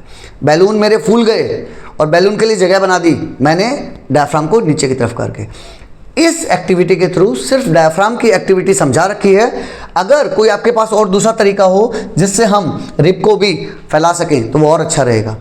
फिर क्या हुआ सेकंड केस में, सेकंड केस में यहाँ देखो, जब मैं हवा को अंदर लिया था तो मेरा रिब केज बाहर की तरफ फूल गया था, डायफ्राम नीचे की तरफ चला गया था ताकि अंदर काफ़ी ज़्यादा स्पेस बन पाए। फिर मैंने जब एक्सेल किया, बाहर निकाला, तो बाहर कैसे निकलेगा? आप बैलून से हवा बाहर निकालिए तो आप बैलून को पकड़ के दबा दोगे ना, बैलून को पकड़ के दबा दोगे। वही हमने किया। मैंने क्या किया, रिब केज को अंदर लिया, डायफ्राम को ऊपर लिया। जब रिब केज को अंदर की तरफ दबाऊंगा, अंदर की तरफ दबाऊंगा और डायफ्राम को ऊपर की तरफ दबाऊंगा तो मेरे लंग्स में जो भी हवा होगी वो बाहर की तरफ निकल जाएगी। Air is force out. तो जैसे ही मैंने ये देखो एक्सेल किया, एक्सेल किया तो इसको ऊपर की तरफ प्रेशराइज किया, छोड़ दिया, छोड़ते ही हवा यहाँ से बैलून से होते हुए यहाँ से बाहर निकल जाएगी, यहाँ से होते हुए बाहर निकल जाएगी और मेरे लंग्स सूख जाएंगे, कमज़ोर हो जाएंगे, पतले हो जाएंगे। वही चीज़ यहाँ समझा रखी है, वही चीज़ यहाँ समझा रखी है।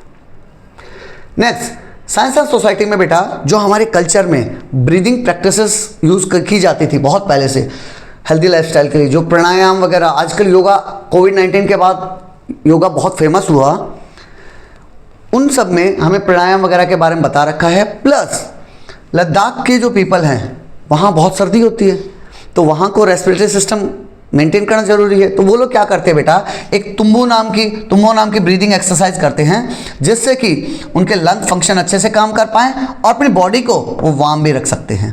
सिमिलरली आप लोगों से भी यही एडवाइस है कि ब्रीदिंग एक्सरसाइजेज आप इवन क्लास में भी कर सकते हो। It is very good. Next question arise होता है, what do we breathe out? हम क्या, सांस जब छोड़ते हैं तो हम क्या बाहर निकालते हैं, कौन सी गैस बाहर निकालते हैं? क्वेश्चन समझिए, जब मैंने सांस छोड़ा तो मैंने कौन सी गैस बाहर निकाली?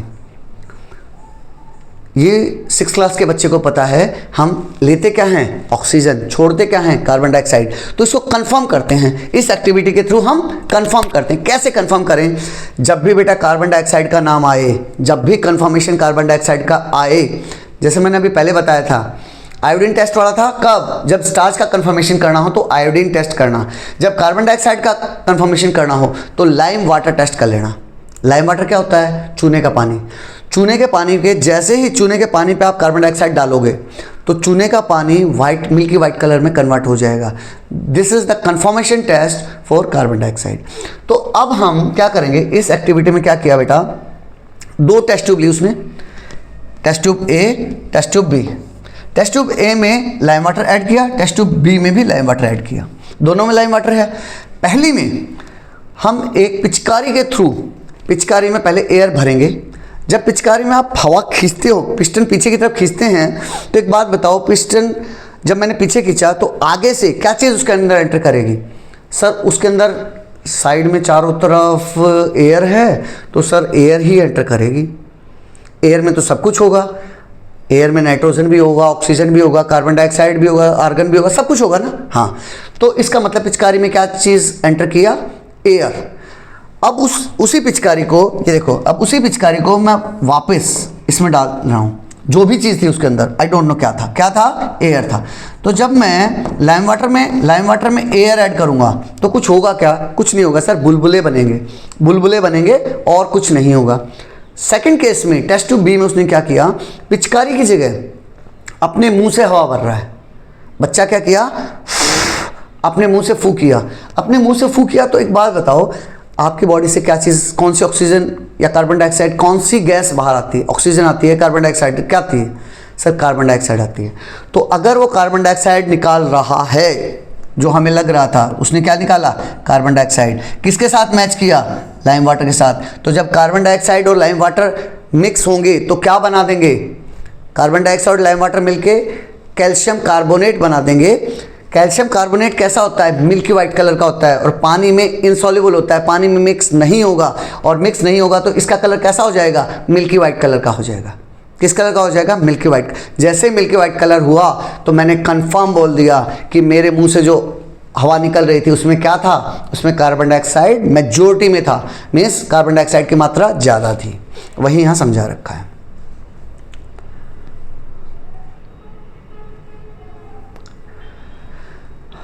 अब यहाँ तक तो ठीक था, यहाँ तक ठीक था। अब क्या पूछ रहा है कि एक्सचेंज ऑफ गैसेस कैसे होगा।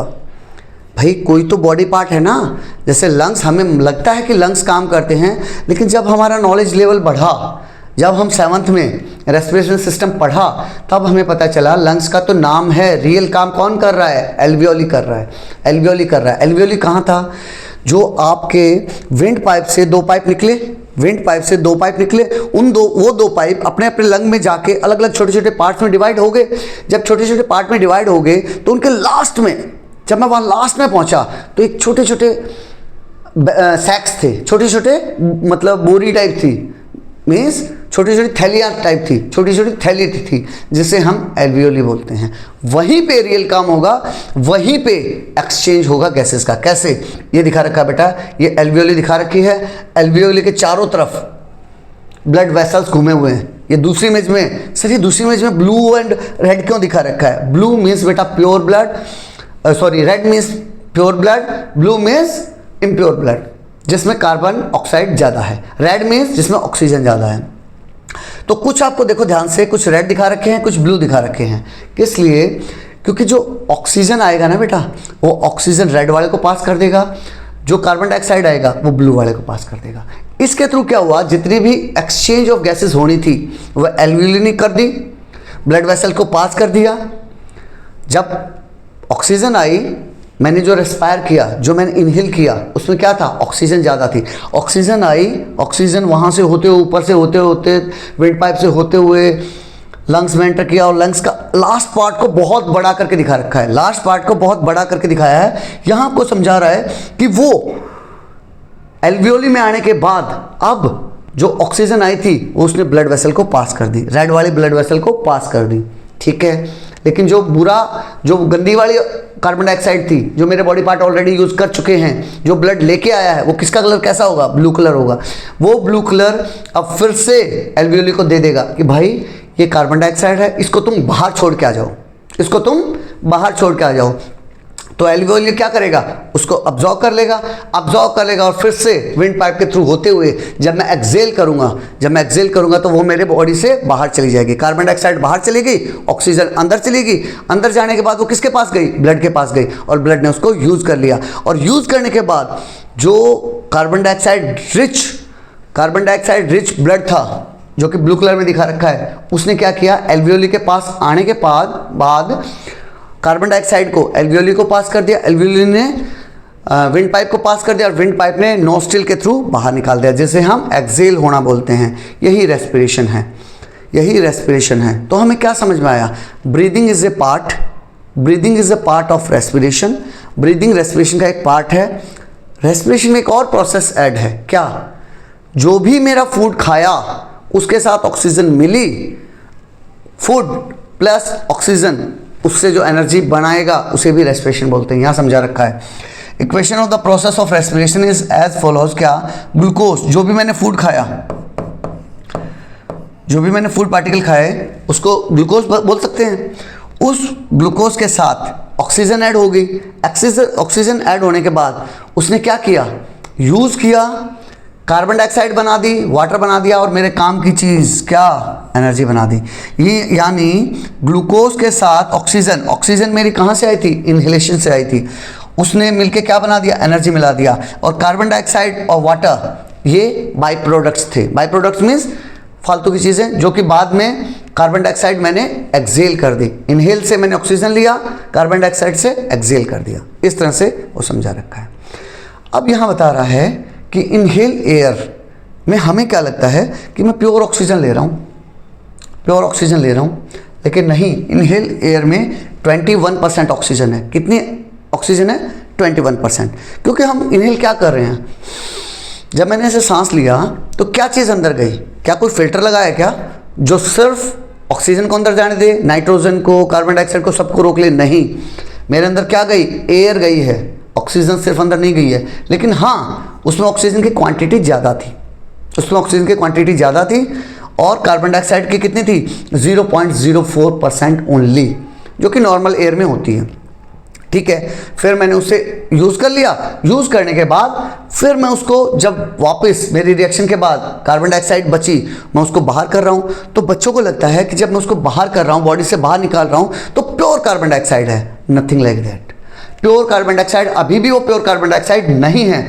उसमें भी ये देखो, एक्सेल एयर में कितना % ऑक्सीजन है? अभी भी 16 to 17% ऑक्सीजन है और कार्बन डाइऑक्साइड की मात्रा बढ़ गई है। पहले कितना था? 0.04 था, अभी कितना हो गया? 4 to 5% कार्बन डाइऑक्साइड बाहर निकाल रहा है। वही समझा रखा है in simple word, breathing brings in oxygen. जब मैं ब्रीदिंग कर रहा हूँ, इनहेल कर रहा हूँ, तो मैं क्या अंदर लेके आया? मैं ऑक्सीजन अंदर लेके आया। And removes carbon dioxide. जब मैं एक्सेल कर रहा हूँ, जब उसको आउट कर रहा हूँ, तो मैं क्या रिमूव कर रहा हूँ? कार्बन डाइऑक्साइड रिमूव कर रहा हूँ। While respiration uses oxygen. तो ब्रीदिंग क्या होगा? एक छोटी प्रोसेस होगी जिसमें इनहेलेशन और एक्सेलेशन है। और रेस्पिरेशन क्या होगा? Respiration uses oxygen to break down food. ये देखो, फूड को ब्रेक डाउन करने के लिए काम आया एंड रिलीज एनर्जी, और इस तरह से एनर्जी रिलीज हो पाई। वही एनर्जी जो कि आपको चलने में, दौड़ने में, खेलने में और इवन सोचने में भी आपकी हेल्प करती है, वो इसी रेस्पिरेशन से हो पाया। Breathing is a physical process. Breathing कैसी है बेटा? ये फिजिकल प्रोसेस है, फिजिकली हुई। Whereas respiration is a chemical process that occurs inside the body. Respiration क्या है बेटा? केमिकल प्रोसेस है। Our body has a unique system for the transport of nutrients.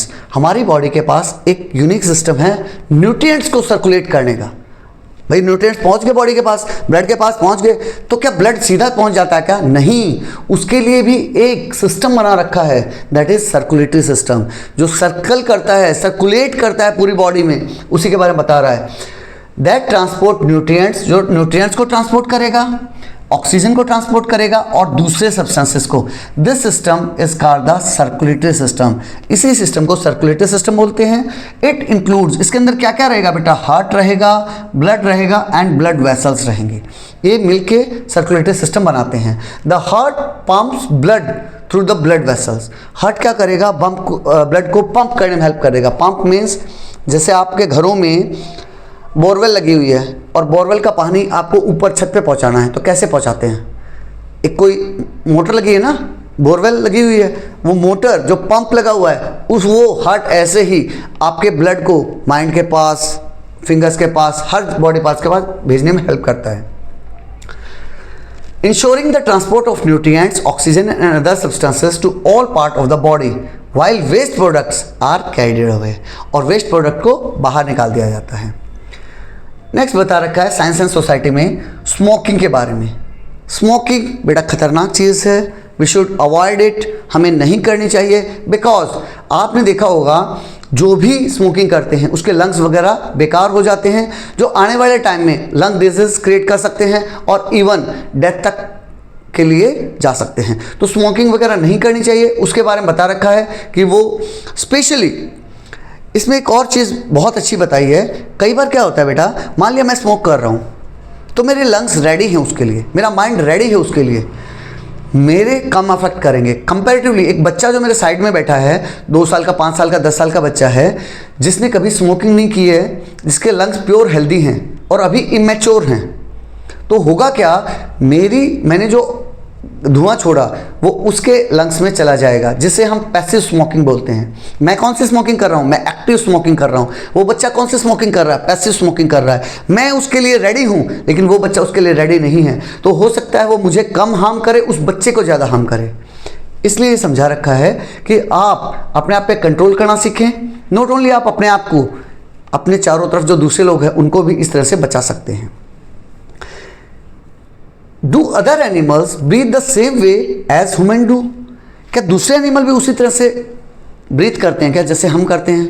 नहीं, नथिंग लाइक दैट। इसमें भी अलग टाइप से बिहेव करेंगे बेटा। जैसे डाइजेस्टिव में हमने देखा अलग अलग टाइप से बिहेव किया, वैसे ही यहाँ अलग टाइप से बिहेव करेंगे। यहाँ वही बता रखा है बेटा, you may have observe birds flying and fish swimming, how do they breathe? वो कैसे ब्रीथ करते हैं? एनिमल जैसे कि birds, elephant, lion, cow, goat, lizard and snake breathe through their lungs, वो सब लंग्स का यूज करके ब्रीथ करते हैं। Although all these animals have lungs, the structure of their lungs are quite different. इन सभी एनिमल्स के पास, जो भी गाय, शेर, बकरी वगैरह बता रखे, उनके पास लंग्स हैं, लेकिन उनका सांस लेने का तरीका थोड़ा डिफरेंट है। जैसे हम हार्ट के बारे में भी पढ़ेंगे हायर क्लासेस में। हमारे हार्ट में 4 चैम्बर हैं, मोस्ट एडवांस 4 चैम्बर हैं। कोई एनिमल ऐसा होगा जिसके पास 3 ही चैम्बर हैं, कोई एनिमल ऐसा है जिसके पास 2 ही चैम्बर हैं। तो इसीलिए ये बता रहा है अलग अलग एनिमल अलग अलग टाइप से बिहेव करते हैं। Most aquatic animals like fish have specialised structure known as gills. ये यहाँ दिखा रखा बेटा, ये गिल्स हैं। जैसे फिश के पास जो एक्वेटिक एनिमल है, एक्वेटिक मीन्स जो पानी में रहते हैं। 3 टाइप के एनिमल पढ़े थे हमने, एक्वेटिक जो पानी में रहते हैं, टेरेस्ट्रियल जो जमीन पे रहते हैं, एम्फीबियन जो पानी और जमीन दोनों पे रहते हैं। तो यहाँ एक्वेटिक एनिमल के बारे में बताया, उनके पास क्या होता है बेटा, गिल्स होते हैं। These are richly supplied with blood vessels, उनमें बहुत सारी ब्लड वेसल होंगी। The exchange of oxygen and carbon dioxide between the blood and the gases dissolved in water takes place across the gills, gills के through ये respiration उनका होगा। Whereas amphibian कौन से, जो दोनों जगह रह सकते हैं, टेरेस्ट्रियल भी और एक्वेटिक भी। Like frogs have live both on land, amphibian क्यों बोलते हैं उनको, क्योंकि वो लैंड पे भी रहते हैं एंड पानी में भी रहते हैं। They use different body parts for breathing at various stages of their life, अपनी लाइफ की डिफरेंट स्टेजेस पे अलग अलग टाइप से वो ब्रीथ करते हैं। कैसे? जैसे बेटा टैडपोल्स क्या होते हैं बेटा, छोटे मेंढक, जब मेंढक बच्चा है तब ब्रीथ थ्रू देयर गिल्स, तो उस टाइम में जब छोटा बच्चा है तो कैसे सांस लिया उसने, गिल्स के थ्रू लिया, गिल्स के थ्रू लिया। इसका मतलब वो एक्वेटिक एनिमल की तरह काम किया। वेयरएज जब फ्रॉग बड़ा हो गया, एडल्ट फ्रॉग बन गया, यूज लंग्स, वो क्या यूज करेंगे, लंग्स यूज करेंगे, जैसे टेरेस्ट्रियल एनिमल करते हैं। इसीलिए वो एम्फीबियन है बेटा। जब वो छोटा था तो उसने एक्वेटिक एनिमल की तरह बिहेव किया, जब वो बड़ा हो गया तो उसने टेरेस्ट्रियल एनिमल की तरह बिहेव किया, और ओवरऑल वो एम्फीबियन बन गया, क्योंकि वो पानी में भी रह पा रहा है, जमीन पे भी रह पा रहा है। And skin for gas exchange when they stay in water, यही उनको अडॉप्ट कराता है बेटा, कैसे वो अलग अलग दोनों जगह रह पा रहे हैं। अर्थवॉर्म के बारे में बता रहे हैं। Next earthworm use their moist skin, अपनी जो गीली स्किन है ना उसका यूज करते हैं for exchange of oxygen and carbon dioxide. Thus different animals have different breathing mechanism to suit their unique habitat। तो इस तरह से हमें क्या समझ में आया कि जो अलग अलग एनिमल्स हैं बेटा, वो अलग अलग ब्रीथिंग मैकेनिज्म यूज करते हैं अपने हैबिटेट में, जैसे जहाँ वो रह रहे हैं उसके हिसाब से। अगर वो ज़मीन में रह रहा है तो लंग्स यूज़ करेगा, अगर वो पानी में रह रहा है तो गिल्स यूज़ करेगा। विद दिस आपका ये चैप्टर यहीं खत्म होता है। अगर मज़ा आया हो, कनेक्टेड फील किया हो, आपको लगा है कि एक्सप्लेन अच्छा किया, तो अपने दोस्तों के साथ शेयर कर दीजिएगा। With this I am signing off. जय हिंद, जय भारत।